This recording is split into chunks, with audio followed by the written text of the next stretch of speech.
Hoje é quinta-feira, dia de quê, Peu? Dilemas, episódio 29. Estamos chegando lá. Gente do céu. Estamos esperando as suas perguntas para o nosso tão esperado Dilemas 32. Quem acompanha o podcast desde o começo sabe que Peu inventou essa história que os dilemas são só 32 no Inventei. mundo inteiro. E aí a gente, vendo que essa data estava se aproximando, a gente resolveu fazer um dilema diferente, um dilema de perguntas e respostas. Então pode mandar pra gente o que você quiser saber. Só existem, né? Eu não inventei nada. Só existem 32 dramas humanos e são os dilemas. Então estamos chegando lá perto, mas tudo bem, eu adorei essa ideia. Se você tem perguntas, não são dilemas, são perguntas curtas para a gente responder assim, de bate pronto. Manda pra gente pro luabarros@redeamparo.com.br. Ou para oi@pedrinhofonseca.com.br. Mas vamos ao que interessa? Vamos. Caboja, solta a vinheta. Dilema vem do latim. São duas premissas, pontos de vista contrários. E aí, ao ceder ou negar uma delas, se chega a um novo lugar, Um problema que é um confronto entre duas soluções. No dicionário hipster, treta. Situações embaraçosas. Dilema É um problema a ser resolvido, ou não. a ser entendido. Putz, discordo. É? Então temos um dilema. Bem-vindas e bem-vindos. Esse é o Dilemas. Podcast com Lua Barros. E Pedro Fonseca. E hoje temos o dilema de uma Valentina que nos tocou profundamente e acho que vai dar um caldo isso aqui hoje. Vou ler, gente. Vocês estão sentados já? Pessoal do trem, do ônibus.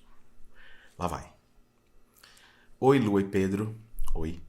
Descobri o Dilemas no final do ano passado e desde então não perco nenhum. Enquanto estou indo para a faculdade, arrumando a casa ou em noites insones, vocês estão lá do meu lado. Obrigada. Querida. Obrigado também. Não sei se meu dilema vai chegar a tempo dos 32. Olha aí que as pessoas estão vendo, vocês sabem.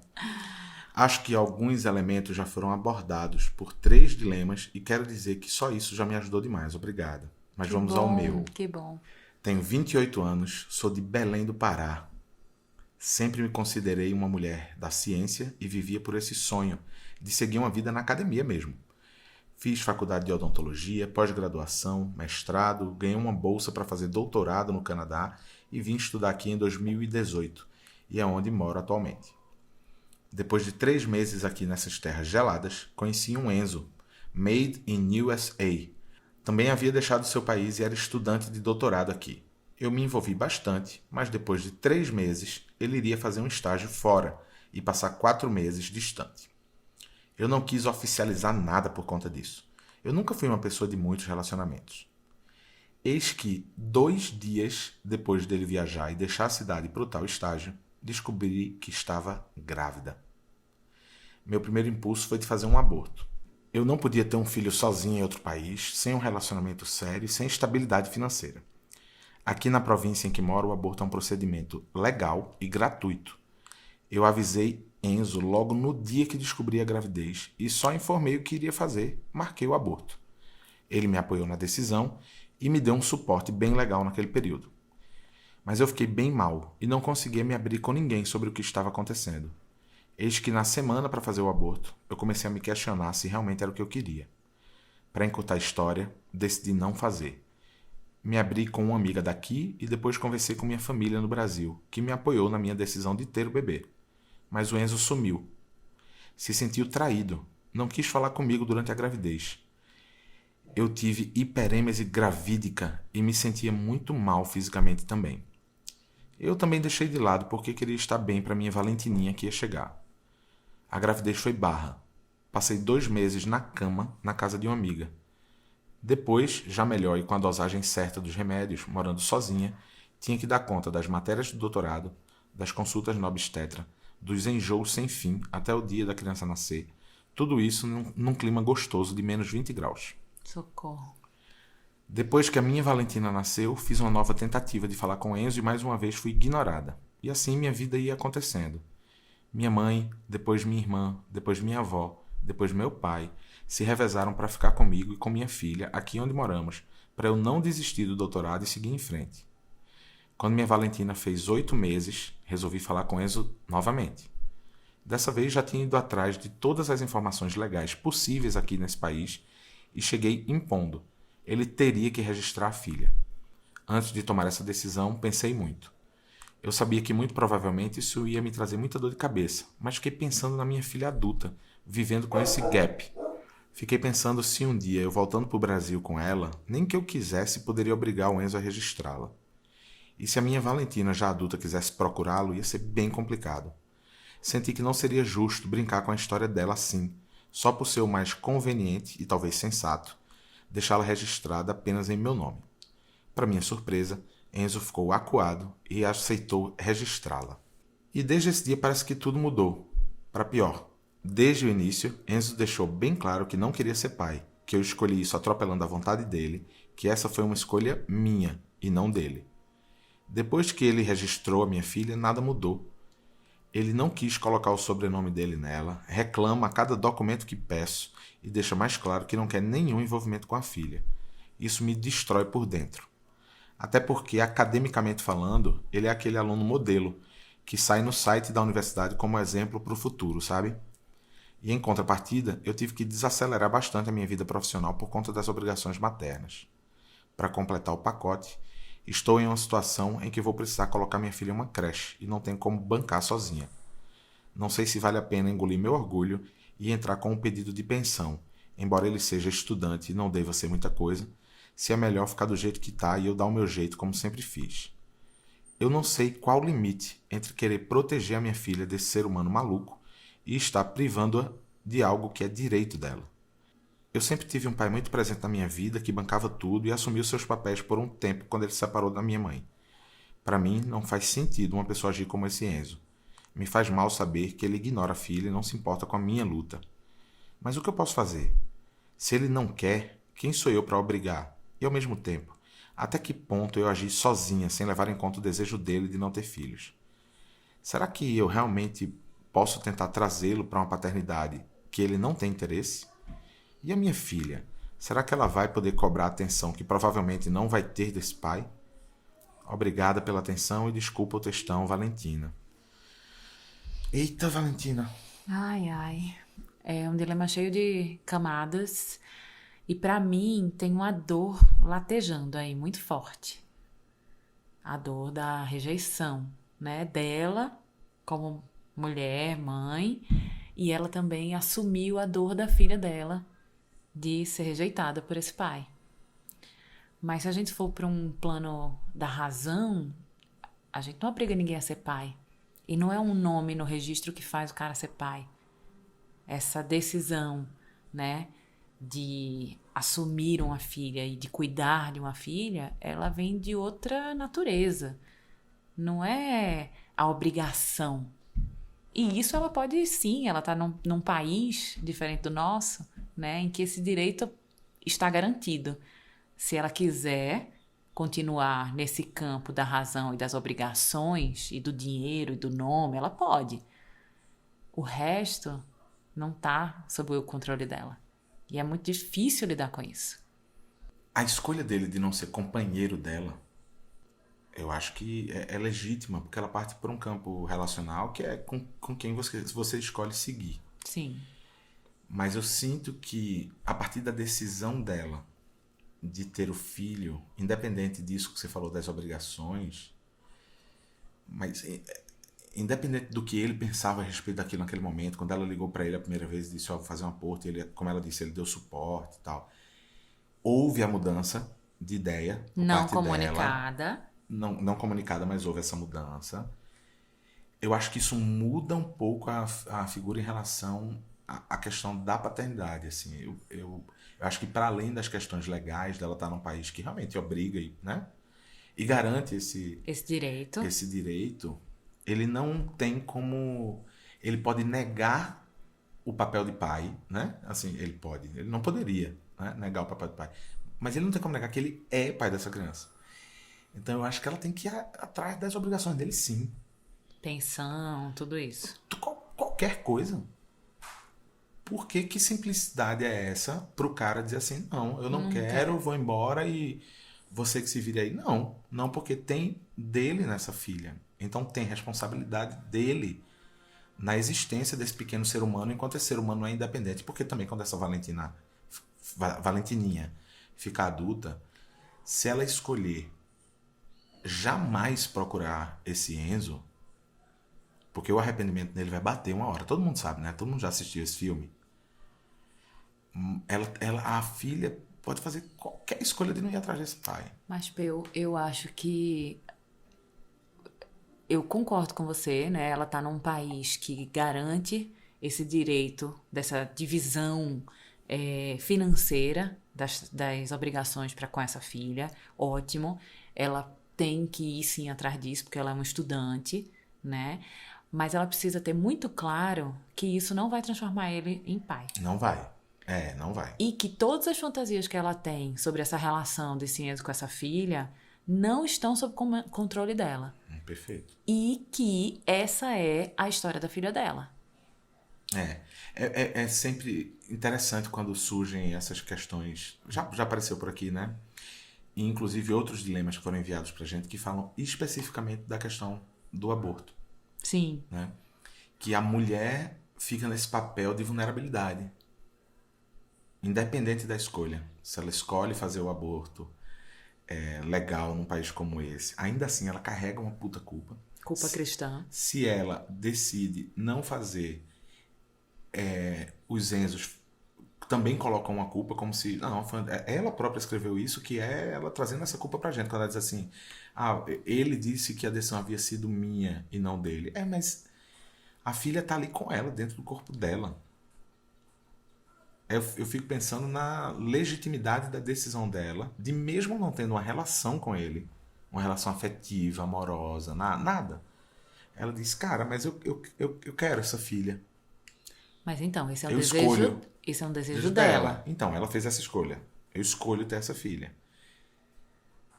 Só que E escolho ter essa filha sozinha. Já sabendo que ele estava ali. Então, eu entendo. Quando você fala do campo da fantasia, é isso. É que talvez ela tenha pensado nesse momento, não, eu escolho ter essa filha sozinha, mas que no fundo podia ter uma voz ali dentro dela dizendo assim, mas uma hora ele vai entender o papel dele. Pode ser que ele nunca entenda. Acho que ela ainda está nessa busca, inclusive. Que ele entenda o papel dele. Não, ele não quis essa filha. Essa foi essa foi uma decisão acordada entre eles, que essa filha não existiria, não viria ao mundo. E ela, em uma postura legítima, em um desejo legítimo, disse, quero ter essa filha. Daí a qualquer expectativa que haja a presença de um pai é uma fantasia. É uma fantasia, exato. E aí ela tem o benefício de estar num país que exige que esse cara cumpra com as suas obrigações legais, o que eu acho que é o grande abismo do Brasil, né? Assim, o cara, ele registra muitas vezes e abandona ainda assim, né? E a justiça não, ou nem registra, enfim. Mas ela pode correr atrás desse direito dela e da filha, mas isso não vai transformar esse cara num pai. Não entendi. E eu acho que ele está no direito dele. Porque isso foi uma coisa que eles juntos decidiram que não teriam filho, entendeu? Sim. Então ele dizer assim, não quero, também é legítimo. Sim. É muito diferente do que você falou, que é registrar e abandonar. Isso. Né? Houve um momento de indecisão, a decisão era não teremos, porque parecia que ali já estava claro que eles não compunham um casal. Não compunham um casal. E aí, quando você traz essa ótica, você até falou aí, amor, um negócio que foi, essa é a história da sua filha. Acho que vale pensar sobre a ótica dessa pequena Valentina. Que história é essa? É a história de uma menina que veio ao mundo por uma decisão exclusiva da mãe.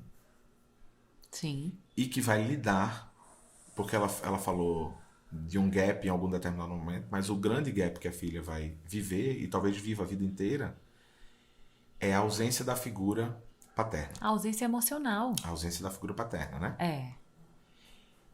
E que isso não vai impedi-la de ser uma Valentininha feliz. Não, de saudável, jeito nenhum. Maravilhosa, que domine o mundo, que também vai pra academia, que faça o que bem entender, né? Então, a história da filha dela, isso eu acho muito bom levantar nesse lema. A história da filha dela é a história de uma menina que nasce com esse desejo legítimo, uma vontade genuína da mãe, com a consciência de que o pai não estava ali.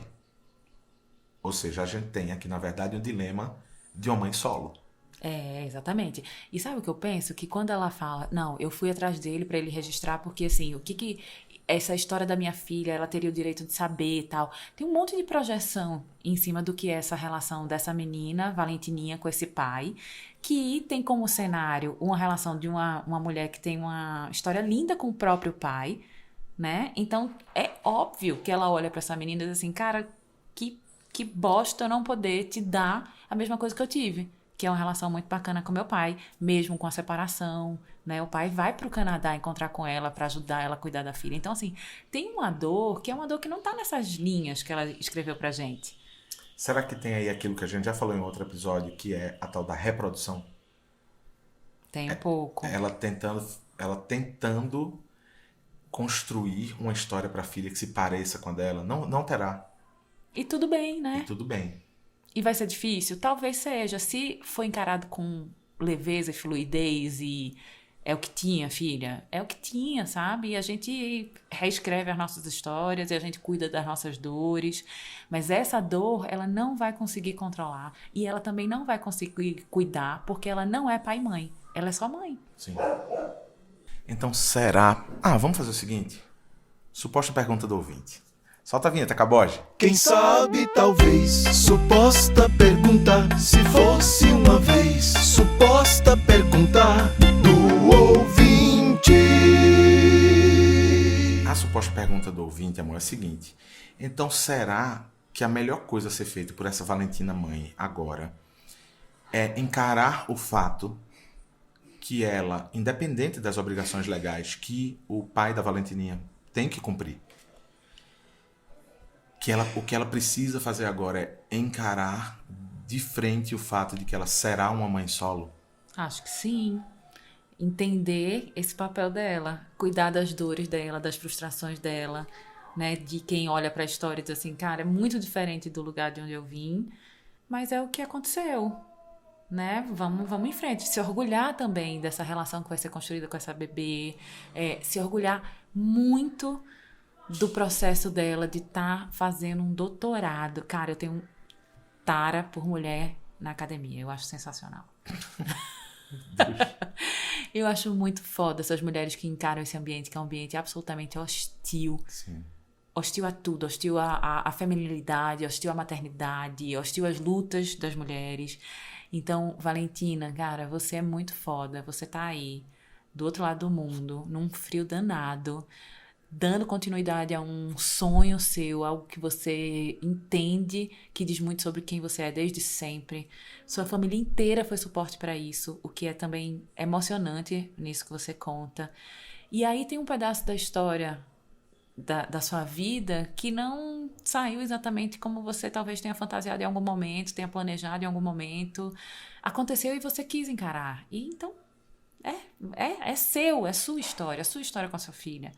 Né? Não dá pra chamar ninguém, nenhum homem, pra ser pai, cara. Infelizmente, eles não... Os botões deles não são acionados como os nossos. Eu tinha pedido pro pessoal aqui de pesquisa do nosso núcleo de produção deixar uns papéis aqui em cima da minha mesa com dilemas que tinham convergência com esse, mas eu acho que o pessoal esqueceu.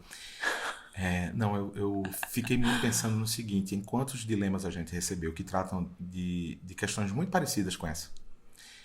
E que coisas diferentes aconteceram. Por exemplo, uma Valentina que, numa situação muito semelhante, fez um aborto, o Enzo sumiu, e ela, logo depois desse sumiço do Enzo, ela conheceu um outro Enzo, se apaixonaram e construíram uma família. E esse Enzo que chegou na vida dela, mesmo entendendo que aquela Valentininha não era filha dele, ele acolheu aquela relação entre mãe e filha. Tem outra questão que é a Valentina, que também tinha a decisão de fazer o aborto, desistiu, e o Enzo, apesar de não querer estar na relação, não quis estar na relação, mas assumiu o seu papel de pai. Tem outro caso da Valentina que acabou fazendo o aborto, e aí também entendeu que aquele Enzo que estava com ela não era o Enzo que ela queria construir uma relação. Onde é que eu estou querendo chegar com isso? Apesar da pesquisa não estar aqui em cima da minha mesa, como eu pedi, fica aqui o recado. Não, o que eu estou querendo dizer com isso, Valentina, é que a gente tá falando a história. Poxa, você é doutora. Eu tô me sentindo meio mal de dizer isso e espero que não pareça presunçoso eu querer te contar isso. Mas a história, ela é escrita à medida que acontece. Planejar o próximo capítulo de uma história de vida é impossível, Valentina.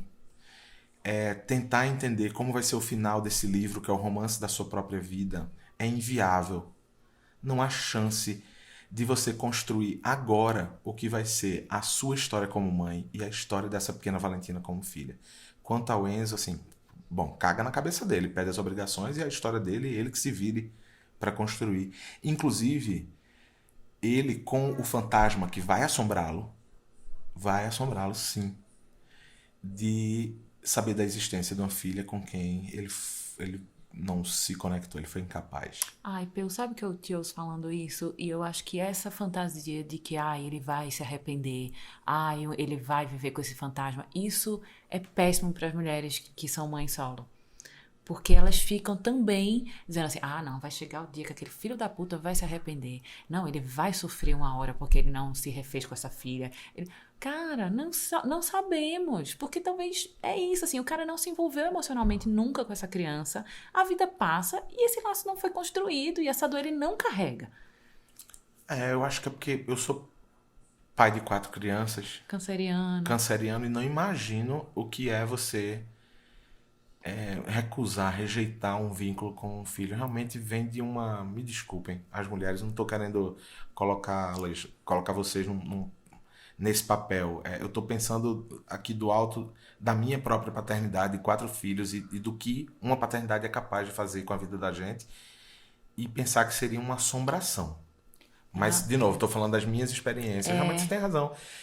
Não dá pra se dizer se o cara vai ter fantasma ou não. Pode ser que ele durma todo dia com a consciência muito tranquila, porque ele tomou uma decisão com você, e ele olhe pra isso e diga assim, não, ela foi imprudente, ou ela tomou uma decisão sozinha. E se ele cumprir com as obrigações legais dele, essa consciência pode ficar ainda mais tranquila. Quer dizer assim, não, paguei o que tinha que pagar, paguei a creche, registrei, e é isso. Entendi. Eu não acho que a gente pode contar com um fantasma assombrando esse homem, não. Nem acho que a gente pode contar com o arrependimento desse homem. Eu acho que é isso, assim, não dá pra cobrar essa paternidade dele. Tem razão. É que é brutal isso, pensar nisso. É brutal. Agora, tem uma outra coisa que eu acho super interessante no e-mail dela, que é dizer assim, e aqui na universidade, o cara tá estampado no site da universidade como sendo um grande acadêmico, né, um profissional brilhante do futuro, tal, não sei o quê. E aí, eu fiquei pensando naquilo que a gente também fala muito por aqui, né, nos dilemas, assim, ele pode ser, sim, um cara brilhante academicamente, ele pode ser, sim, um excelente profissional. Ele não quis ser pai. Isso não garante nada, né? E assim, ninguém é 100%, a gente falou isso muito recentemente, sabe? Ele não vai deixar de ser um puta profissional porque ele não quis assumir essa criança. Ele não quis assumir essa criança numa decisão legítima dele também. Sim. Sabe? Então, ficar pintando ele de filho da puta é fácil, porque tem uma criança, obviamente, tem uma dor, né? Tem muitas emoções aí nesse quadro. Mas o cara, ele pode ser um cara bacana em outras instâncias, em outras esferas. Dentre os vários papéis, né? Sociais, né? Dentre os vários papéis sociais que a gente exerce, tem aí 2 papéis, pelo menos, que ele não parece estar desempenhando esses papéis. Né? Nenhum papel de pai, isso já está posto, né, que ela falou. E esse papel, não sei exatamente o nome desse papel, porque como eles não tinham relação, não dá para dizer que é o papel de companheiro, porque não acho que eles foram, mas é um papel de quem, na fantasia dela, poderia ter revisto essa postura, mas é isso, tá lá no site da academia e essa questão também não transforma ele num vilão. Somos todos tudo, né? Somos. Vilões e heróis, heroínas e vilãs. Porque ele pode olhar pra ela e dizer assim, cara, não, você que errou, porque a gente tinha um combinado. Que dureza esse dilema. Eu fico pensando na sua... Valentina, tem uma coisa do seu dilema que é o seguinte. Olha como é muito mais tranquilo a gente dialogar sobre essa questão que você colocou num país que tem o aborto legalizado e coloca isso como escolha, além de mais gratuito, né?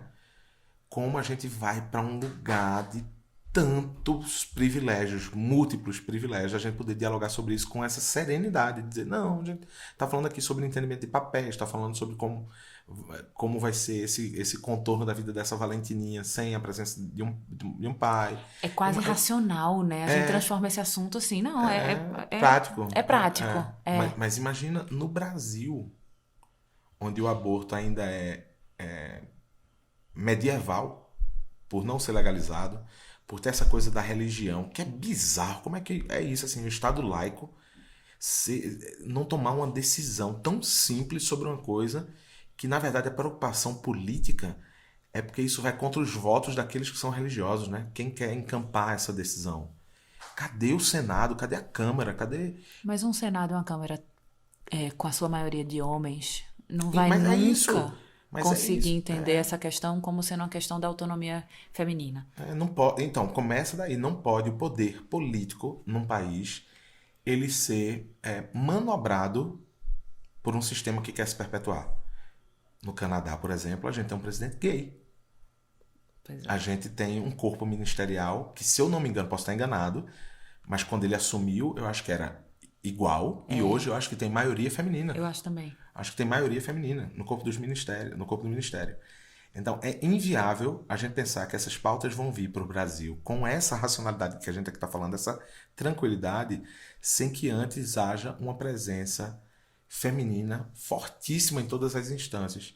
E aí, pensando que estamos num ano de eleições, acho que a gente pode aproveitar esse dilema e esse assunto também para jogar luz sobre isso. Mulheres que enxergam sua própria liderança, mulheres que escutam das outras pessoas o quão importante é a sua voz, hora de talvez encampar uma presença política para lutar por essas coisas que estão aí, que ficam nesse campo. No Brasil, ficam num campo de um sonho. Quando é que esse país vai acolher essas mulheres? E essa discussão, ela fica entre o bem e o mal, né? E isso também é cruel. Você que é a favor do aborto, você é contra a vida. Não é isso não, né, gente? Todo mundo aqui que escuta isso sabe disso. Olha, e que a Terra não é plana, né? Pelo amor de Deus, gente, se não for, talvez esse não seja um podcast Pra para vocês. E tudo bem, tá né? Tudo bem. A vida Tem vários segue. outros. Deve ter um podcast Terra Plana Brasilis, algo assim. Pró-vida. Vão atrás, pró-vida, vão atrás. Aqui não. Mas sabe uma coisa também que me chamou a atenção do dilema dessa Valentina, que é assim, fica muito claro, né, a carga que tem um filho para uma mulher versus a carga que tem um filho para um homem. E aí, diante de uma escolha, que é uma escolha consciente, eu quero ter esse filho, a vida acadêmica dela dá uma desacelerada, a vida dela romântica provavelmente fica estagnada, né? Tudo corrobora para que ela viva mais em função dessa criança do que esse pai. E eu acho que essa coisa da cobrança da paternidade desse cara que não quis ser pai, disse que não queria, eles fizeram esse acordo, é difícil até de cobrar, né? Porque ele não vai estar lá. Ele não vai estar lá para dar a mão para ela. Ele não vai estar lá para dizer assim, não, então eu vou ficar com essa criança agora e você vai estudar para suas provas. Não, isso. Tem Sabe por isso, que ele está né? no site da universidade? Por quê? Porque ele tem tempo Sim. para fazer o que ela não tem. Ele não carrega peso algum. Aí pode ficar enfiada com a cara nos livros e tá lá no site da academia. Ela poderia estar na homepage da universidade. Se talvez ela simplesmente tivesse alguém com quem dividir. Essa não é a história dela. Então a história dela vai ser essa história que vai vir com esses tempos atravessados. Que imagino que deva ser muito doloroso. Isso, retardar o sonho do doutorado, estagnar os romances, as relações amorosas, né? Puta, não imagino o tamanho disso. Uma coisa que eu queria te dizer, Valentina, que assim, nada é, tudo está. Então hoje está pesado porque você tem uma bebê de menos de 1 ano. Hoje está pesado porque é tudo sob sua responsabilidade. Hoje está pesado porque você está aí no meio do seu doutorado. Mas isso não é a sua vida. Isso é um pedaço dela, é um pedaço da história que você está escrevendo e que você deveria ter muito orgulho de escrever. Não se deixe questionar pela não escolha do outro, sabe? Só vai, segue, brilha muito. Queridos e queridas dilemas, eu acho que depois da frase, abre aspas, nada é, tudo está, fecha aspas, a gente pode se despedir desse episódio. Não há muito o que se dizer e a gente aí tem uma semana para pensar nisso que a gente acabou de ouvir e entender o que é que a gente faz com a nossa própria vida, com o nosso próprio tempo, com a nossa existência. Que coisa bonita isso, amor. Nada é, tudo está. Olha, a gente tá gravando esse Dilemas com 2 semanas de antecedência, porque Pedro Fonseca está embarcando logo menos para a Índia, onde ficará por 2 semanas. Socorro. Verdade. Mas eu queria dizer para vocês, aguardem fotos incríveis, apenas. Eu acho que quando o podcast estiver no ar, eu já tô voltando, né? Eu tô muito ruim de cálculo aqui. Tá voltando. Mas eu acho que esse podcast deve ir ao ar quando eu volto. Isso. Bom, tô embarcando aqui há 3 horas. Tomara que seja como tá aqui na minha imaginação. Acho que vai ser. Vai ser. Vai ser. Um beijo. Até Beijo, quinta. gente. Escrevam seus dilemas. Escrevam as suas perguntas para o Dilema 32. Cabalístico. A gente vai começar esse Dilema 32 contando essa história do cabalístico que foi muito linda. Um beijo. Beijo, Até gente. já. Valentina, obrigado pelo seu dilema. Um abraço nosso forte pra você, pra sua pequena, tá bom? Nesse frio aí, abraço e calor humano. Acho que sempre faz bem. Sempre. Beijo. Beijo. Solta a vinheta, Caboge. Dilemas. Mostre os seus que a gente mostra os nossos.